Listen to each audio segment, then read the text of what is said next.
ಅದಕ್ಕೆ ನಮಗೆ ಬೇಕಾಗಿರೋದು ಬರೀ 3 ingredients ಅಂತ ಏನು ಹೇಳಿದೆ, ಒಂದು ಚಿಲ್ಲಿ ಪೌಡರ್, ಸಾಲ್ಟ್, ಟರ್ಮರಿಕ್ ಮತ್ತು ಚಿಕನ್. ಇದಿಷ್ಟೇ ನಾವು ತುಂಬ ಒಳ್ಳೆ ಚಿಕನ್ ಮಾಡ್ಕೊಳ್ಬೋದು.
ಚಿಕನ್ ಈಗ ಚೆನ್ನಾಗಿ ಬೇಯ್ತಾ ಇದೆ.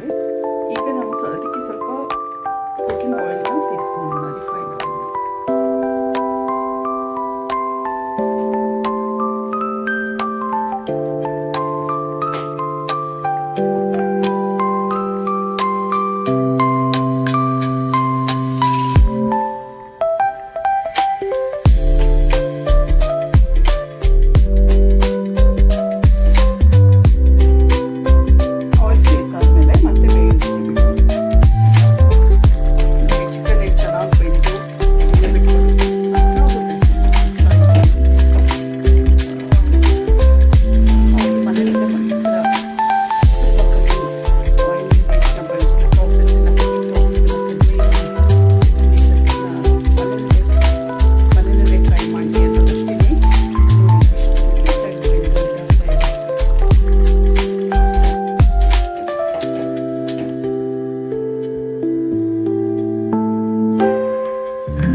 ಬೇಳೆ ಸಾರು ಯಾವುದಾದ್ರೂ ಒಂದು ಸಿಂಪಲ್ ಅಡುಗೆ ಮಾಡ್ಕೊಂಡಿದ್ದೀವಿ ಅಂದರೆ ಅದ್ರ ಜೊತೆಗೆ ಇದನ್ನು ನಾವು ಇದು ಮಾಡ್ಕೊಂಬಿಟ್ರೆ ನಿಜವಾಗ್ಲೂ ತುಂಬಾ